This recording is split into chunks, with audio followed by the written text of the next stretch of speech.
اسلام کے 2 ورژنز ہیں یا بات کچھ اور ہے؟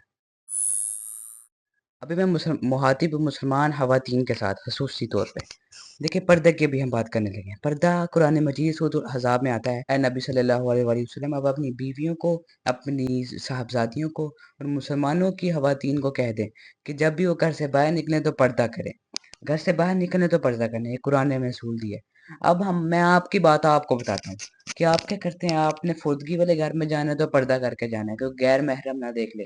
اسی طرح آپ نے کسی شادی میں جانا ہے تو پردہ اتار دیا آپ نے، ٹھیک ہے۔ اسی طرح آپ نے گھر کے پاس والی دکان میں جانا ہے تو پردہ کر کے جانا ہے۔ اسی طرح کسی مال میں جانا ہے تو پردہ آپ کا اتر جانا ہے۔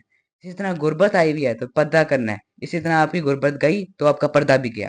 اسی طرح گھر میں کوئی مہمان آ رہا ہے تو آپ نے پردہ کرنے کا غیر محرم نہ دیکھ لے۔ تو کسی طرح آپ نے بس سوشل میڈیا پہ جانا ہے، وہاں پردہ آپ کا اتر گیا۔ اب میں آپ کو آپ کے اسی عمل کی وجہ بھی آپ ہی کو بتانا چاہتا ہوں۔ آپ چاہتے ہیں دوسرے میں گھل مل جائیں، دوسرا جیسا آپ بھی ویسے ہی ہو جائیں۔ جیسے فوتگی والے گھر میں ساروں نے پردہ کیا ہوا ہے تو آپ بھی کہتے ہیں میں بھی ذرا اسکارف وغیرہ لے کے، حجاب برقع وغیرہ لے کے جاؤں۔ اسی طرح شادیوں پہ آپ جاتے ہیں، وہاں کو پتہ ہے پردہ نہیں کیا ہوا تو آپ بھی ان کے ساتھ گھل مل جاتے ہیں کہ انہوں نے نہیں کیا چلو میں بھی نہیں کرتی اتنے جا کے، ٹھیک ہے۔ یہ اصول قرآن نے آپ کو نہیں دیا، یہ ہم نے اسلام کے خود سے 2 ورژن بنا لیے۔ قرآن نے ہمیں کہا ہے کہ جب تم نے گھر سے باہر جانا ہے تو پردہ کر کے جانا ہے۔ یہ نہیں کہا کہ یہاں جانا تو پردہ کرنا، یہاں نہیں جانا تو پردہ نہیں کرنا۔ یہ اپنے سیٹ کیے ہوئے ہمارے اصول ہیں جو بالکل ناقص ہیں اور باطل اصول ہیں۔ آپ کو اپنا ڈگنیٹی، آپ کی سگنیفیکینس ہونی چاہیے۔ آپ باہر جائیں، آپ جدھر بھی جائیں آپ کا پردہ ہونا چاہیے۔ شادی پہ لوگ دیکھ رہے ہیں کہ سارے دوپٹوں کے بغیر پھر رہے ہیں، یہ ایک بیچ میں دوپٹے والی ہے، اس کا اپنا ہے مقام ہے، اس کا با کردار ہے۔ اور اسی آیت میں اللہ تعالیٰ نے آگے بھی بیان فرما دیا۔ اور ایک بات یہ کہ یہ اپنی پہچان بنا لیں، پہچانی جائیں، یعنی اپنی ڈگنیٹی، اپنی سگنیفیکینس، اپنی پہچان و مقام ان کے پاس ہو۔ شالوں نے دوپٹہ نہیں لیا، وہ آپ نے دوپٹہ لیا، آپ کو لوگ الگ طریقے سے دیکھیں گے، باقی سارا کچھ نہیں ہے۔